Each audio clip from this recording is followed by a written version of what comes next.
Hello, welcome to Chemistry with Anna, with this being chemistry and me being Anna. We're going to be learning about acids and bases today, and I'm sure you already know the basics, where this is a pH scale. It goes from 0 to 14. 0 is the strongest acid, 14 is the strongest base, and 7 is neutral, being pure water. But instead of just leaving it at that, we're going to go a little bit more in depth, and the first thing we're going to learn about are the Arrhenius definitions of acids and bases. Basically, by Arrhenius' definition, acids and bases simply react differently when dissolved in water, with acids reacting by creating a higher concentration of hydrogen ions, or simply protons, in the water. Meanwhile, bases will increase the hydronium concentration in the water. However, there are limitations of these definitions and the Arrhenius theory, because some acids and bases simply do not contain hydronium ions or hydrogen ions, so they could not be called Arrhenius acids nor bases.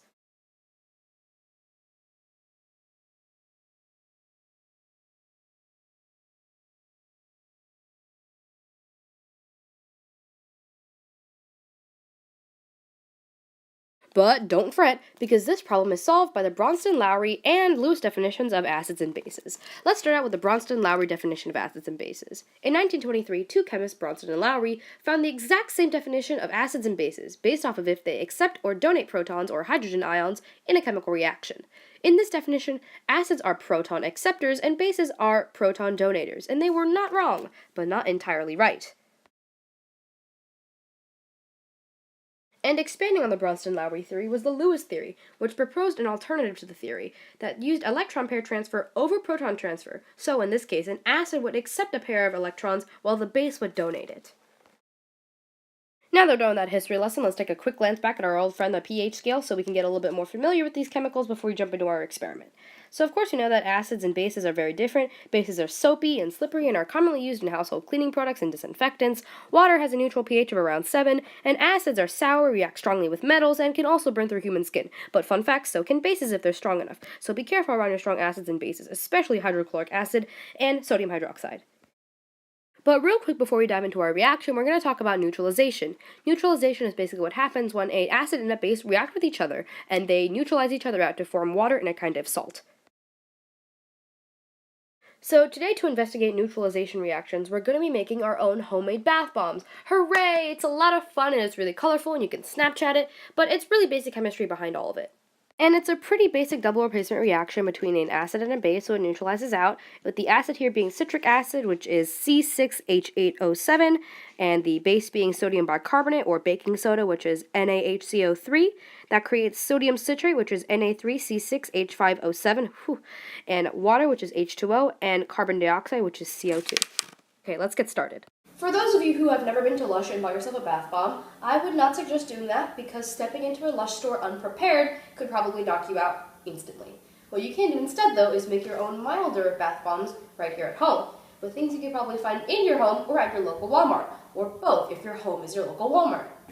The first thing you will need is baking soda. You're going to need a lot of baking soda, so I suggest going out and buying a new box instead of using what's in your fridge. This, you're going to need 16 tablespoons of, or 8 ounces. So at this point in editing, I realized that instead of saying crazy things like 8 tablespoons, I could just say half of a cup. So you will need half a cup of cornstarch, half a cup of Epsom salts, and half a cup of citric acid, and 1 full cup of baking soda. And last but not least, the hardest thing to find is your 4 ounces or 8 tablespoons of citric acid. This I ordered off of Amazon, but honestly, if you shopped around and looked at your local vitamin shop, I could probably find it. You'll need 1 bowl, a mold of some sort. I'm using a cupcake tin. You will need 3/4 tablespoon of water and 3 tablespoons of oil. I'm using olive oil because I'm lazy and I don't want to buy fancy oil.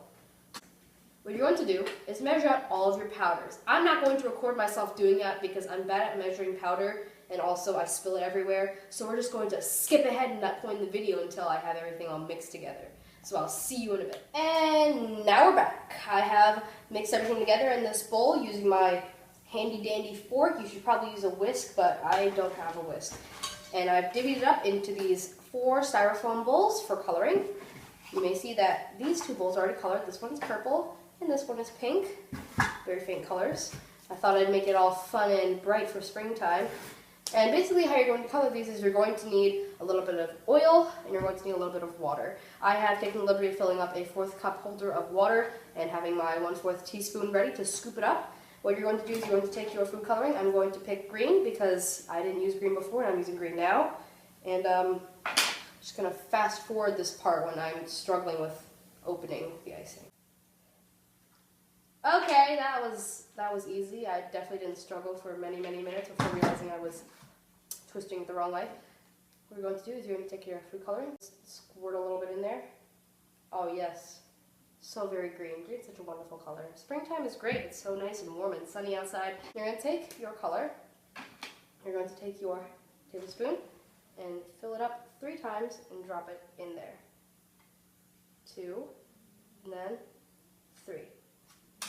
Now for your oil, for the whole bowl of powder, it says to have 3 tablespoons. Since we're only doing 1/4 of a bowl, we're going to have... Looking back on the way the mixing actually turned out, it didn't matter that I'd split the powder up into 4 bowls instead of keeping it as just 1. So you could just do 3 tablespoons of oil and 3/4 of a teaspoon of water for every single color along with your food coloring.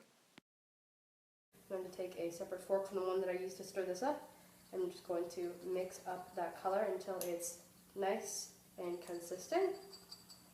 And now that's been mixed, you pick one of your styrofoam things and pour it right in. So I'm going to take this, try and get it all in one corner, and pour it right in. You hear that? I'm just going to stir this right in as it's reacting to try and get a more consistent color. So after you mix in your color and the consistency of all of your bowls is around the same, it's like wet sand. What we're going to do now is take our cupcake tin or our mold and start divvying these up into each one and packing them down with one of our cup measurements.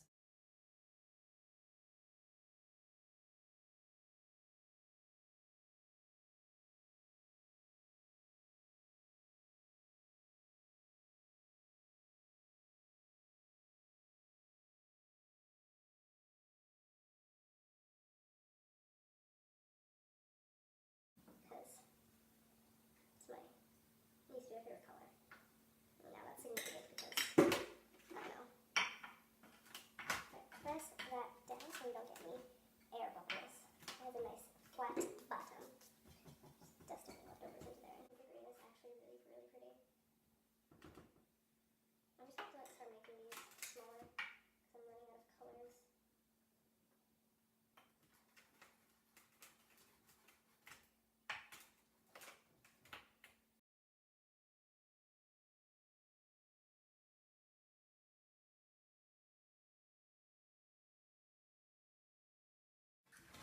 So I'm only going to make 8. Here they are all in there. Oh god, they're so pretty. And what you're going to do now is take some saran wrap, wrap this up, and stick it in the freezer overnight so they can dry out. You don't want to use these until they're completely dry. They should be firm and solid. It'll be a little bit crumbly when you take them out of the fridge, but I'll just show you tomorrow morning. See you in a few hours. Okay, we are back. It has been roughly 14 hours. I put them into the freezer. Just going to take one out now. It's nice and dry. It has a white top and purple on the bottom. And we're just going to zoom in, drop this into our bowl of water, and see it react. Here, I'll just show you what's going to happen. There we go. There is your bath bomb. The fizzing that we're hearing is actually indicative of a chemical reaction because it means that a gas is being produced. The gas being produced is CO2 or carbon dioxide. On top of that, because this is an acid-base reaction, we're also going to get water and a salt. We do have some more water in here even though you can't really see it, and the salt we are getting is sodium citrate. If you fish around for it in the water and you scoop it out, you can really see those bubbles reacting. Hopefully this camera would focus. Yep, feel the tingling. It's very cold. And that is basically it. That is the end of my video, and if you'd gladly turn your attention over to the real me sitting amongst you, not the me on the screen, I have probably brought in bath bombs for you to try out for yourselves and test out, make your skin feel nice and tingly. So, thank you so much for watching this video, but now have some fun with your real homemade bath bombs, and I hope you try this out on your own. Bye!